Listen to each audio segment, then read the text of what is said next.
5월 28일 하늘에서 내리는 일용할 양식 하나님의 말씀은 창세기 48장 1절에서 7절까지 말씀입니다. 이 일 후에 어떤 사람이 요셉에게 말하기를 내 아버지가 병들었다 하므로 그가 곧 두 아들 므낫세와 에브라임과 함께 이르니 어떤 사람이 야곱에게 말하되 내 아들 요셉이 내게 왔다 하매 이스라엘이 힘을 내어 침상에 앉아 요셉에게 이르되 이전에 가나안 땅 루스에서 전능하신 하나님이 내게 나타나사 복을 주시며 내게 이르시되 내가 너로 생육하고 번성하게 하여 내게서 많은 백성이 나게 하고 내가 이 땅을 내 후손에게 주어 영원한 소유가 되게 하리라 하셨느니라. 내가 애굽으로 와서 내게 이르기 전에 애굽에서 내가 낳은 두 아들 에브라임과 므낫세는 내 것이라. 르우벤과 시므온처럼 내 것이 될 것이요 이들 후에 내 소생은 내 것이 될 것이며 그들의 유산은 그들의 형의 이름으로 함께 받으리라. 내게 대하여는 내가 이전에 바단에서 올 때에 라헬이 나를 따르던 도중 가나안 땅에서 죽었는데 그곳은 에브라까지 길이 아직도 먼 곳이라. 내가 거기서 그를 에브라길에 장사하였느니라. 에브랏은 곧 베들레헴이라. 아멘. 오늘 우리가 읽은 말씀은 요셉의 아들들을 양자로 받아들이는 야곱의 모습을 기록하고 있습니다. 오늘 말씀 1절을 보면 요셉은 야곱이 병들었다는 소식을 듣고 두 아들과 함께 아버지를 찾아갑니다. 야곱은 요셉에게 루스 땅에서 하나님께 받은 약속에 대해 말을 해줍니다. 그리고 5절과 6절에서 이렇게 말을 합니다.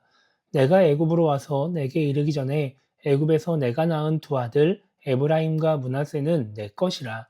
루벤과 시므온처럼 내 것이 될 것이요 이들 후에 내 소생은 내 것이 될 것이며 그들의 유산은 그들의 형의 이름으로 함께 받으리라. 이렇게 말씀하고 있습니다. 원래대로라면 야곱의 족보에는 요셉이 들어가야 합니다. 그러나 야곱은 요셉의 아들들인 므낫세와 에브라임을 자신의 아들로 삼겠다고 말을 합니다. 현재 요셉은 애굽의 총리이기 때문에 다른 가족들과 함께 하고 있지 않았습니다. 그런 상황 속에서 하나님이 야곱의 자손들을 가나안 땅으로 인도하신다면 요셉의 후손들은 애굽에 남아있게 될 가능성이 높습니다. 그렇기 때문에 야곱은 므낫세와 에브라임을 자신의 족보에 넣음으로써 요셉의 후손도 하나님이 약속하신 가나안 땅을 함께 받을 수 있도록 한 것입니다. 그리고 이어지는 말씀에는 야곱이 므낫세와 에브라임을 축복하는 장면이 나오게 됩니다. 이 과정에서 야곱은 형인 므낫세가 아닌 동생인 에브라임에게 장자와 같이 축복하는 모습을 보여주게 됩니다. 오늘 창세기 48장에서 야곱이 하는 행동들은 가장들이 자손들에게 하는 그런 의례적인 행위로 볼 수 있습니다. 자손에 대한 구체적인 축복에 대한 말씀들은 49장에 자세하게 나오지만 어쨌든 오늘도 그러한 행동들이기 때문에 비슷한 맥락으로 이해할 수 있는 것이죠. 그런데 성경에는 이러한 가장의 영적인 행위들, 축복을 하고 미래를 예언하는 그런 행위들이 하나님의 계시인지 아닌지 명확하게 말씀하고 있지 않습니다. 나중에 나오는 삶의 모습을 보면 그리고 또 성경에 기록되어 있는 이유들을 생각해 보면 분명히 하나님의 역사하심은 있어 보이는데 그 행위를 하는 순간에는 하나님이 말씀하시는 모습들이 보이지 않는 것이죠. 하나님이 이렇게 말하라고 해서 예언을 하는 것인지 그냥 야곱의 개인적인 생각인지 우리가 알 수 없는 것입니다. 그렇다면 야곱은 어떻게 이런 말과 행동들을 할 수 있었을까요?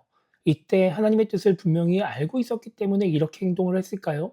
우리가 잘 알다시피 이스라엘이라는 나라는 12지파라는 상징을 아주 중요하게 여기는 나라입니다. 그런데 야곱이 오늘 므낫세와 에브라임을 아들로 맞아들임으로써 이 당시 야곱의 아들은 공식적으로 13명이 되게 됩니다. 그러니까 이 당시의 아들들의 기준으로 따지면 12지파가 아니라 13지파가 되는 것입니다. 그런데 나중에 출애굽을 하면서 하나님께서 레위 지파를 따로 세우심으로써 12지파가 완성이 되는 것이죠. 그러니까 이 당시 야곱이 므낫세와 에브라임을 아들로 맞아들일 때에는 12지파라고 하는 개념이 실은 없었던 시기라고 볼 수가 있는 것입니다.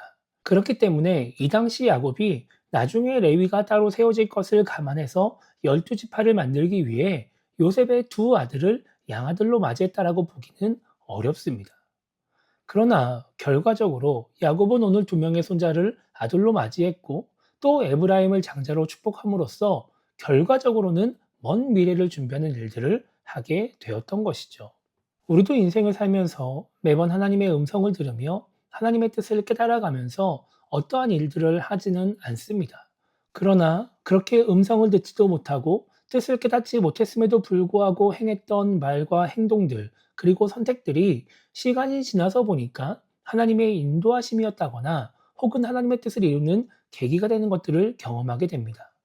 대부분의 신앙인들은 그렇게 자기도 모르게 하나님의 뜻을 이루어가게 되는 것 같습니다. 말씀을 듣고 기도하는 가운데 하나님의 뜻을 깨달아서 엄청난 소명감을 가지고 하나님의 뜻을 향해 나아가서 하나님의 뜻을 이루는 것이 아니라 주어진 삶을 살아가는 가운데 그 매일 반복되는 그 일들을 통해서 또 큰 의미를 부여하지 않을 수도 있는 그런 말과 행동을 통해서 하나님의 뜻을 이루어가고 있는 것이죠. 오늘도 우리는 그러한 하루를 살아가게 될 것입니다. 나는 알지 못하지만 하나님께는 중요할 수 있는 그런 하루. 지금은 아무것도 아닐 수 있지만 먼 미래에는 중요했던 그런 하루를 우리는 살아가게 될 것입니다. 그래서 우리는 우리에게 주어진 이 하루를 소중하게 여기며 오늘 우리가 하는 말과 행동, 그리고 선택들을 가볍게 여기지 말아야 합니다. 이것이 지금 나에게는 아무런 의미가 없을 수 있지만 미래에는 어떤 일이 될지 알 수 없기 때문입니다. 그래서 오늘 하루를 시작하면 우리가 이렇게 기도했으면 좋겠습니다. 우리에게 주어진 하루를 소중하게 여기며 삶 속에서 하나님을 생각하며 살아가는 신앙인이 되게 달라고 기도했으면 좋겠고요. 이 하루가 그렇게 하나님의 뜻을 이루어가는 귀한 시간이 될 수 있게 달라고 기도하며 오늘 하루를 시작했으면 좋겠습니다. 매일 반복되는 하루, 어쩌면 아무런 의미 없이 시작하는 하루일지 모르지만 이 하루를 통해 하나님의 뜻을 이루어가는 우리 모두가 되기를 주님의 이름으로 축복합니다.